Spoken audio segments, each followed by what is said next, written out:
जय हिंद विद्यार्थियों। आज हम लोग कक्षा 10 के गणित विषय की प्रश्नावली नंबर 5.1 का अध्ययन करेंगे, जिसका क्वेश्चन नंबर 2 है, जिसके अंतर्गत हमें दिया गया है कि दी हुई एपी मतलब समांतर श्रेणी की प्रथम 4 पद लिखिए, जबकि प्रथम पद हमें ए बराबर दिया गया है और सार्वांतर जिसे डी कहते हैं हमें दिया गया है। हमें एक एपी बनानी है जिसमें 4 पद होने चाहिए। इसलिए विद्यार्थियों, जो हमें पहला प्रश्न दिया गया है ए बराबर यानी प्रथम पद बराबर 10 और सर्वांतर यानी डी बराबर 10 दिया गया है। हमसे कह रहा है कि प्रथम 4 पदों की आप समांतर श्रेणी बना दीजिए। तो पहले हमें प्रथम पद दिया गया है, इसलिए हमें 4 पदों की समांतर श्रेणी बनानी है। तो इसमें हमें द्वितीय पद, तृतीय पद और चतुर्थ पद को हमें ज्ञात करना है। तो प्रथम पद हमें ज्ञात है, इसलिए हम लिखेंगे द्वितीय पद। यानी द्वितीय पद के लिए पहले हम सवाल नंबर 1 हल कर रहे हैं, और सवाल नंबर 1 हमें दिया गया है ए बराबर 10 और डी बराबर 10। यानी प्रथम पद हमें 10 दिया गया है, सर्वांतर हमें 10 दिया गया है। अब हम इसमें एक समांतर श्रेणी का निर्माण करेंगे जिसमें 4 पद होंगे। तो प्रथम पद यदि हमें ज्ञात है, हम लिखेंगे द्वितीय पद। यानी हम यहाँ लिखेंगे द्वितीय पद। द्वितीय पद के लिए फार्मूला होगा, यानी A2 बराबर जो हमारा बनेगा वो बनेगा A1 प्लस डिफरेंट। A1 क्या है, हमारा प्रथम पद है, और डिफरेंट क्या है, जो हमें सर्वांतर दिया गया। इसी दोनों को रख करके जोड़ करके हम प्राप्त कर लेंगे दूसरा पद। यानी यहाँ पर 10 लिखिए और A1 की जगह पे 10 लिखिए और D की जगह पे आप फिर 10 लिखिए, और फिर इसको जब जोड़ देंगे हमें प्राप्त हो जाएगा 20। यानी द्वितीय पद हमें प्राप्त हो गया है 20। इसी तरह से अगर हम तृतीय पद की बात करें तो यहाँ पर तृतीय पद यानी A3 बराबर हो जाएगा A2 प्लस डिफरेंट। A2 का मतलब हमारे पास है हमारे पास है 20 और डिफरेंट हमारे पास है 10, इसलिए जो हमें A3 प्राप्त हो जाएगा वो प्राप्त हो जाएगा 30। इसी तरह से यदि हम चतुर्थ पद की बात करें, चतुर्थ पद, तो वहाँ पर आपका हो जाएगा यानी A4 बराबर A3 प्लस डिफरेंट।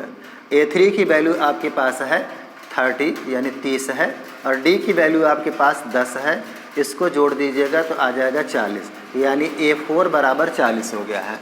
अब विद्यार्थियों, यहाँ पर आप देख रहे हैं कि हमें प्रथम पद प्राप्त हो गया, द्वितीय पद, तृतीय पद, चतुर्थ पद। इसलिए हमारे 4 पदों वाली जो एपी यानी समांतर श्रेणी बनी है वो बनी है 10, 20, 30 और 40। क्योंकि विद्यार्थियों हमें सिर्फ 4 पदों तक ही बनाना है, इसलिए ये हमारा प्रथम पद यानी 4 पद, 1 पद, 2 पद, 3 पद और 4 पद हमें प्राप्त होगा। इसी तरह से यदि हम दूसरे सवाल की बात करें तो दूसरा सवाल हमें दिया गया है ए बराबर यानी A1 बराबर हमें दिया गया है -2, डिफरेंट यानी 0। यानी प्रथम पद हमें दिया गया है -2 और फिर सर्वांतर दिया गया है 0। इसके आधार पे हमें 4 पदों वाली श्रेणी बनानी है। तो फिर हम लिखेंगे द्वितीय पद, क्योंकि प्रथम पद हमें ज्ञात है, इसलिए हम लिखेंगे द्वितीय पद, और इसके लिए लिखेंगे A2 plus different A1 plus different. A1 की वैल्यू -2 है, डिफरेंट 0 है। जब इसको जोड़ेंगे तो हमें A2 बराबर -2 प्राप्त हो जाएगा। फिर अगर हम A3 तृतीय पद की बात करें, तृतीय पद, तो यहाँ पर आपको प्राप्त हो जाएगा A3 बराबर A2 प्लस डिफरेंट। A2 की वैल्यू -2 है, डिफरेंट 0 है, यानी A3 बराबर आ जाएगा आपका -2। इसी तरह से चतुर्थ पद की अगर हम बात करें, चतुर्थ पद यानी A4, तो यहाँ पर आ जाएगा A3 प्लस डिफरेंट। 3 आपके पास है -2 और डिफरेंट है 0, इसलिए आपका जो A4 प्राप्त हो जाएगा वो -2। अतः यहाँ पर जो आपको AP प्राप्त हुई है, प्रथम पद -2, द्वितीय पद -2, तृतीय पद -2 और चतुर्थ पद -2। यहाँ पर भी आपको 4 पदों वाली एक AP प्राप्त हो जाती है। अब विद्यार्थियों, हमें सवाल नंबर 3 दिया गया है। सवाल नंबर 3 हमें दिया गया है A4 यानी प्रथम पद A4 बराबर यानी A बराबर 4 और डिफरेंट बराबर -3, यानी प्रथम पद 4 और सर्वांतर -3 दिया गया है। हमें अब ज्ञात करना है द्वितीय पद, यानी हम लिखेंगे यहाँ पर द्वितीय पद, जिसे हम A2 कहेंगे। A2 बराबर हो जाएगा A1 प्लस डिफरेंट। A1 मतलब प्रथम पद जो हमें 4 के रूप में प्राप्त है, डिफरेंट -3। ब्रेक विद्यार्थियों, जब हम -3 को ओपन करेंगे तो ये प्लस से टकरा करके इसको माइनस कर देगा और हमें प्राप्त हो जाएगा 1, यानी A2 बराबर हमें 1 प्राप्त हो गया। अब हम लिखेंगे A3 बराबर हो जाएगा A2 प्लस डिफरेंट।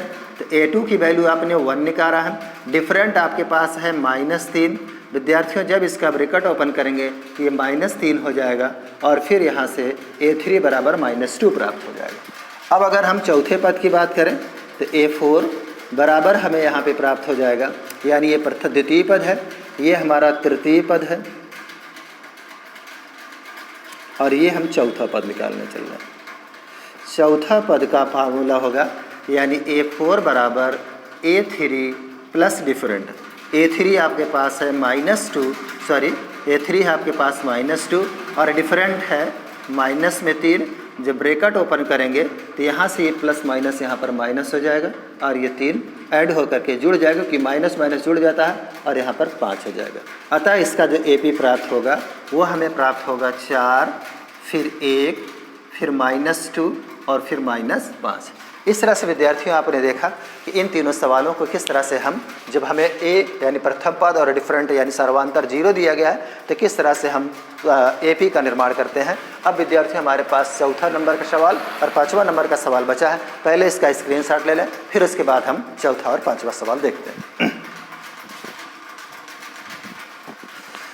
तो विद्यार्थियों, आइए हम लोग देखते हैं अब सवाल नंबर इसका चौथा पार्ट। और चौथा पार्ट जो दिया गया है उसमें भी हमें प्रथम 4 पदों की AP बनानी है, तो इसलिए हम यहाँ पर इसकी AP बनाएंगे। विद्यार्थियों, हमें दिया गया है चौथा पद यानी चौथा सवाल A बराबर -1 और D बराबर हमें दिया गया है 1/2। फिर हमें प्रथम पद याद है, तो द्वितीय पद के लिए हम फार्मूला लिखेंगे, द्वितीय पद बराबर A1 प्लस डिफरेंट, यानी प्रथम पद और सर्वांतर को जोड़ देते हैं। तो यहाँ पर प्रथम पद की जगह पे -1 है, सर्वांतर की जगह पर 1/2 है। विद्यार्थियों, या तो इसका लासा ले लीजिए, बटे 1 लगा करके यहाँ पे लासा ले लीजिए, या फिर इसका डायरेक्ट सिस्टम है 2 का गुणा 1 में करें, 2 1 के 2 -2 और -2 का जब 1 में जो घटाएंगे, क्योंकि माइनस और प्लस घटता है, तो आपको प्राप्त हो जाएगा यहाँ पर -1/2। या फिर आप विद्यार्थियों इस तरह से भी कर सकते हैं, 1 + 1/2 बटे 1 ले लीजिए और 2 लासा ले लीजिए, 1 से भाग देंगे 2 बार जाएगा और उस 2 का गुणा इसमें करेंगे तो -2, 2 से 2 कट जाएगा 1।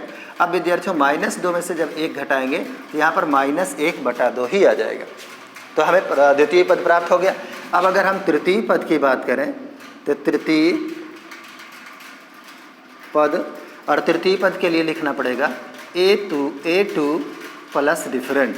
A2 मतलब प्रथम पद, द्वितीय पद, और डिफरेंट मतलब हमें जो दिया गया है 1/2। तो प्रथम पद यानी द्वितीय पद हमें मिला है 1/2 और डिफरेंट हमें मिला है 1/2। अब विद्यार्थियों, क्योंकि यहाँ पर भी माइनस में 1/2 है और यहाँ पर प्लस में 1/2 है, तो माइनस प्लस से 1 कट जाएगा। आपको जो द्वितीय पद मिलेगा वो तृतीय पद जो मिलेगा आपको वो 0 प्राप्त होगा।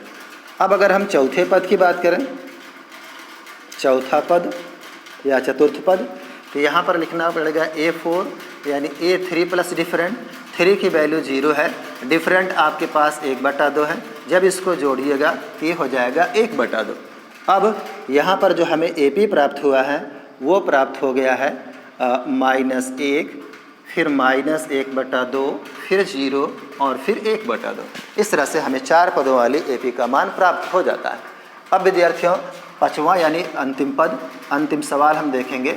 हमें दिया गया है A बराबर -1.2 और D बराबर हमें दिया गया है -0.25। अब अगर हम द्वितीय पद की बात करें, द्वितीय पद, तो द्वितीय पद हमारे पास निकल करके आएगा जब हम लिखेंगे प्रथम पद यानी A1 प्लस डिफरेंट। प्रथम पद हमें दिया गया, यहाँ पर 5 है, प्रथम पद हमें दिया गया है -1.25 और सर्वांतर हमको दिया गया है माइनस में 0.25। ब्रैकेट ओपन करेंगे तो माइनस में 1.5 और इसको यहाँ पर माइनस में 0.25। जब इसको जोड़ देंगे तो ये आ जाएगा हमारा, माइनस माइनस जुड़ेगा, ये आ जाएगा 1.50। अब विद्यार्थियों, इसके बाद हम तृतीय पद की बात करें या तीसरे पद की बात करें, तीसरा पद यानी A3 बराबर A2 प्लस डिफरेंट होगा।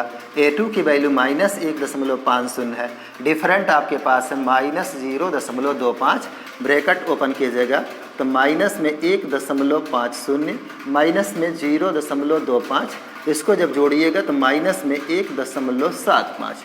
अब अगर हम चौथे पद की बात करें, चौथा पद, तब आपके पास हो जाएगा A4 बराबर A3 प्लस डिफरेंट। A3 आपके पास आया है यानी A3 यानी तीसरा पद आपके पास आया है, उसको रख लेंगे यहाँ पर माइनस में 1.75 और प्लस में डिफरेंट है माइनस में 0.25। अब इस 0.25 को जब इसमें जोड़ेंगे तो ये इस तरह से हो जाएगा -1.7, ब्रैकेट ओपन करेंगे तो माइनस में और फिर 0.25। अब इसको जब हम जोड़ेंगे क्योंकि माइनस माइनस जुड़ता है तो ये बन जाएगा 75 यानी 25 में इसमें जुड़ेगा तो ये आ जाएगा 2.00। इस तरह से विद्यार्थियों 1.75 फिर 0.25, 5 5 10 होता है, 7 2 9 1 10 और यहाँ पर जुड़ जाकर 2 आ जाता है।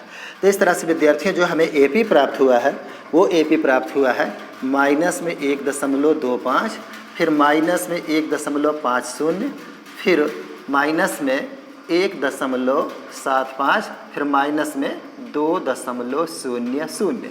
इस तरह से हमने देखा कि प्रश्न नंबर 2 में किस तरह से हम 4 पदों की AP बना लेते हैं जबकि हमें सार्वधातुक और प्रथम पद दिया गया। विद्यार्थियों इसका स्क्रीनशॉट ले लें। जय हिंद।